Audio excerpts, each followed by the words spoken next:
Hello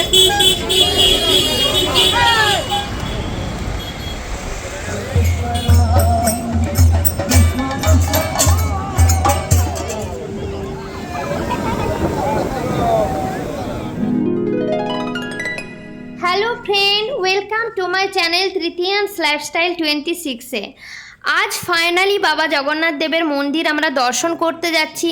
শুধু আজ দর্শনই করব না, আজ একটা কারণের জন্যও যাচ্ছি। তো দুপুরবেলায় সেই কারণে যাচ্ছি। আমরা একদিন এই কারণে প্রথম দিনে এসেও আমরা কিন্তু সেই দিনে যাইনি। তো কেন যাইনি শেষ পর্যন্ত ভিডিওটা দেখতে থাকুন। চলুন।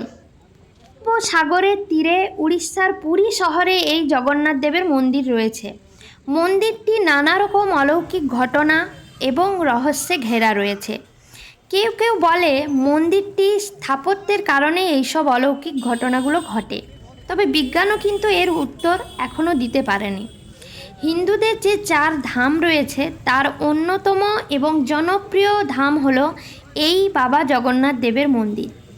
ইতিহাস অনুযায়ী আদি মন্দিরটি রাজা ইন্দ্রদন্য দ্বারা নির্মিত হলেও 10ম শতাব্দীতে রাজা অনন্ত বর্মন এই নতুন মন্দিরটি নির্মাণ করেছিলেন। পুরী মন্দিরটি হল বিষ্ণুর 108টি পবিত্র মন্দিরগুলির একটি। বলা হয় মন্দিরের বিগ্রহগুলো নাকি এই মন্দিরের থেকেও পুরনো। এই অলৌকিক ঘটনাগুলো কি কি চলুন একটু জেনে নিই। প্রথম, মন্দিরের চূড়ায় যে পতাকাটি রয়েছে সেটি হাওয়া যেদিকে চলে পতাকাটা নাকি সম্পূর্ণ তার বিপরীত দিকে চলে। 2 নম্বর, প্রতিদিন একজন পুরোহিত খালি হাতে এবং পায়ে কোনো রকম আপনার সাহায্য ছাড়াই পাল্টানো হয় এই চূড়ার যে পতাকাটি আছে সেটি। একদিনও এটা কিন্তু মিস করা চলে না, এবং এটা যদি একদিনও বন্ধ হয় তাহলে কিন্তু 18 বছরের জন্য মন্দিরটি নাকি বন্ধ হয়ে যাবে। 3 নম্বর হলো মন্দিরের কিন্তু কোনো রকম ছায়া পড়ে না।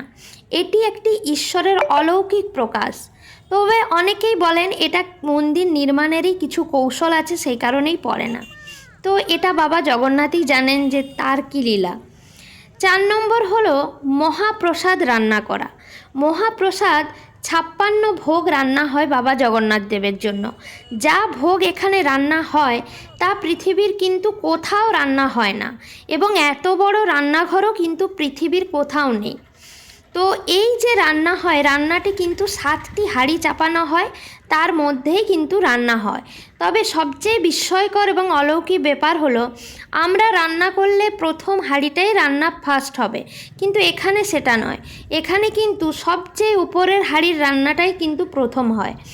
আর শোনা যায় এই মন্দিরে প্রসাদ যে দেওয়া হয় তা যত ভক্তই থাকুক না কেন তা কিন্তু ভোগ কখনোই শেষ হয়।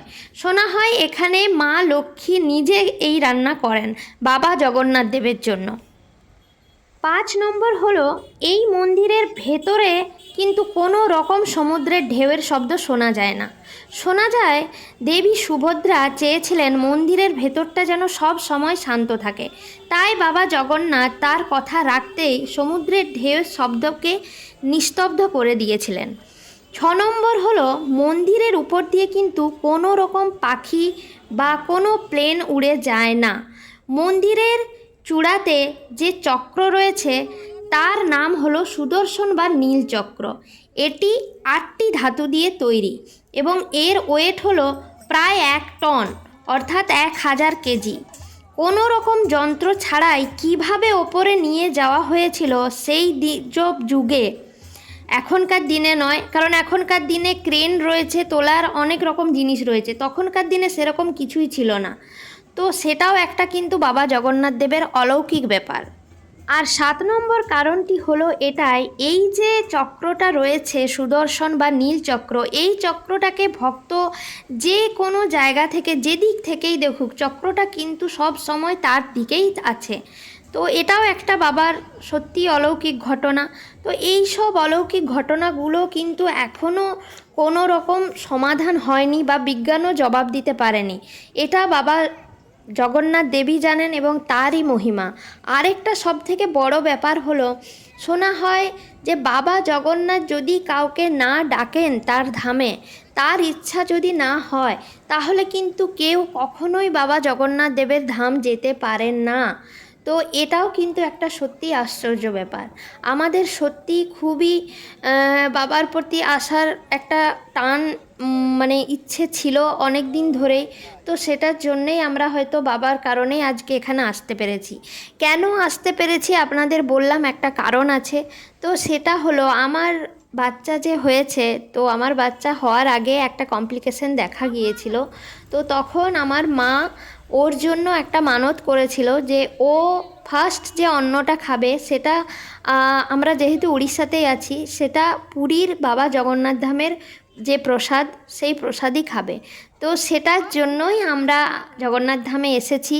আর সেই কারণে খাওয়ানোর জন্যই আমরা এত দেরি করে এসেছি, দুপুরের দিকে প্রায়। কারণ বাবার ভোগ একবার ভোরবেলা হয়, একবার ভোর তিনটেই হয় ভোরবেলা, আবার দুপুরবেলা 3টের সময় হয়, আবার সন্ধেবেলায় একবার হয়। তো এই 3টের যে ভোগটা হয় এটাই অন্নভোগ রান্না হয়। তো সেই ভোগটা খাওয়ানোর জন্যই আমরা কিন্তু মন্দিরে এসেছি আজ। বাবার মন্দিরের যে ক্ষীর প্রসাদটা হয়, তো সেটাই আমরা আমার ছেলেকে খাওয়ালাম। আর খুব ভালোভাবে দর্শন হয়েছে। ভীষণ ভিড়ও ছিল আর ভীষণ গরম ছিল। বাচ্চাটাকে মানে বুঝতেই পারছেন, যেহেতু ফার্স্ট খাবার খাওয়াবো, ওকে একটু পাঞ্জাবি পরিয়ে এনেছিলাম। তো এত গরমে ও মানে ক্লান্ত হয়ে পড়েছে। কিন্তু যাই হোক, খুব একটা কান্নাকাটি করেনি, বাবারই মহিমা। ও কিন্তু কান্নাকাটি একদমই করেনি ভেতরে, ভালোভাবে খেয়েছে সব কিছু। বাবার দর্শনও খুব ভালোভাবে হয়েছে।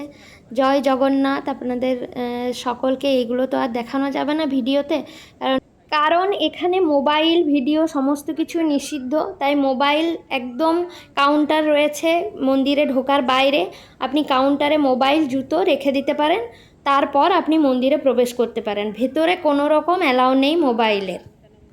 মন্দির দর্শন করার পর আমরা হোটেলে এসে একটু ফ্রেশ হয়ে নিলাম, তারপর আবার বেরিয়ে পড়লাম, আমাদের কিছু কেনাকাটা করার আছে সেজন্য। এই হলো সেই লাইট হাউস। এরপর দর্শন করে আমরা সকলে বেরিয়ে গেলাম একটু বিচের উদ্দেশ্যে। বিচে কিছু ঘোরাঘুরি করলাম, খাওয়া দাওয়া করলাম। তারপর অনেক কিছু কেনাকাটার ছিল, কেনাকাটা করে আমরা প্রসিদ্ধ যে এখানকার মিষ্টি, সেটা হলো গজা। তো গজা কেনার জন্য আমরা চলে গিয়েছিলাম সবচেয়ে বিখ্যাত দোকান নরসিংহ দোকানে। সেখানে আমরা নানা রকম ভ্যারাইটিস দাম রয়েছে। 500 টাকার যেটা ঘিয়ে ভাজা সব থেকে ভালো, সেটাই আমরা নিলাম। 2 কেজির মতো নিলাম সকলের জন্য। তো এই ঘোরাঘুরি করে আমরা হোটেলে চলে এলাম সকলে মিলে। এবারে রেস্ট নিয়ে আমরা কাল সকালে বেরিয়ে পড়ব কোণার্কের উদ্দেশ্যে। তো চলুন, সকলে ভালো থাকবেন, সুস্থ থাকবেন। আর ভিডিওটি যদি আপনাদের ভালো লেগে থাকে, লাইক করবেন, সাবস্ক্রাইব করবেন, শেয়ার করবেন। বাই বাই সকলকে।